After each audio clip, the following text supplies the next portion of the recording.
Halo semuanya, saya Irham Krisnananto, NPM 1906353870, dan pada kesempatan kali ini kita akan menceritakan salah satu pengalaman dari perusahaan yang menggunakan jasa Odoo, yaitu PT Cita Lima Sahabat atau Motopod. Nah, jadi sebagai perkenalan, PT Cita Lima Sahabat atau Motopod ini merupakan perusahaan yang bergerak di bidang penyedia layanan bisnis. Dan Motopod sendiri ini sudah berdiri sejak 2015 dan hingga saat ini Motopod sudah bermitra dengan 22 perusahaan. Nah, untuk websitenya ini bisa dikunjungi www.motopod.id. Di sini ada penjelasan lebih banyak terkait perusahaan Motopod ini. Nah, selanjutnya apa aja sih modul-modul yang digunakan oleh Motopod? Nah, jadi pertama ada modul CRM. Modul CRM ini digunakan untuk memanage customer relationship management yang dimiliki oleh Motopod. Nah, kemudian ada modul inventory juga.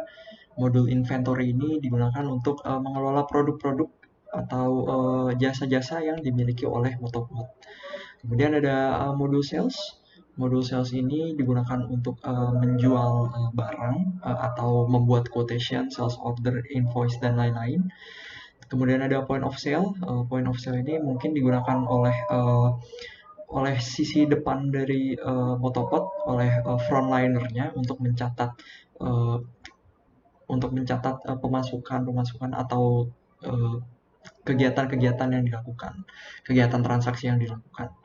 Kemudian ada Discuss. Discuss ini ya berbentuk diskusi, bisa juga mailing list dan news yang ada di website Motopod.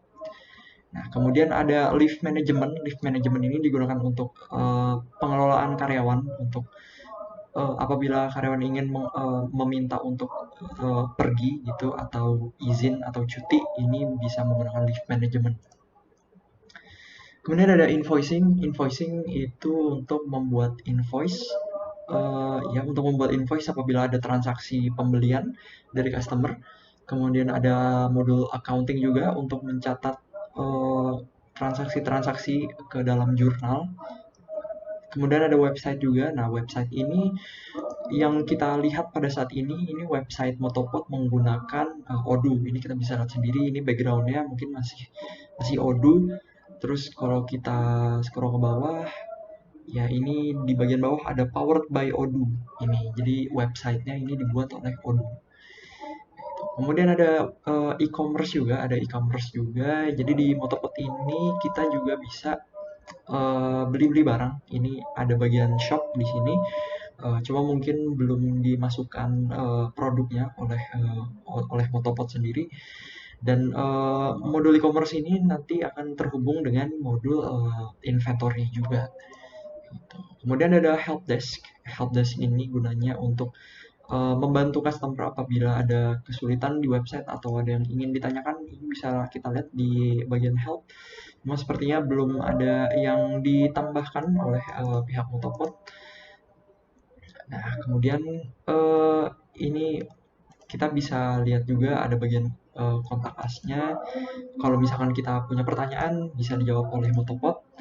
Kemudian ada modul purchasing juga untuk membuat purchase order, receipt, vendor bill, dan lain-lainnya.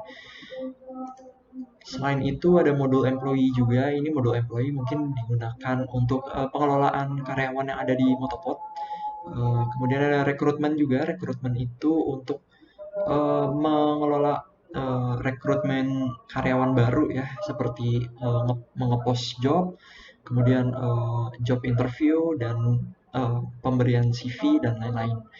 Nah, kemudian ada backup. Backup ini gunanya untuk backup data secara otomatis supaya kalau misalkan tiba-tiba ada sesuatu dengan database-nya, nah ini bisa terrecover dengan baik.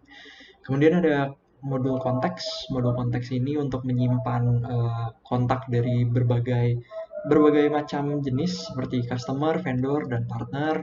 Dan ini kita juga ada bagian kontak di sini yang mungkin aja kalau misalnya kita isi kontaknya, nanti ini kontak kita bisa keisi ke database-nya Motopod gitu. Kemudian ada survei. Survei ini untuk membuat survei yang ada di dalam websitenya. Kemudian kalender untuk melihat kalender yang ada di dalam. Ini mungkin di websitenya belum bisa terlihat.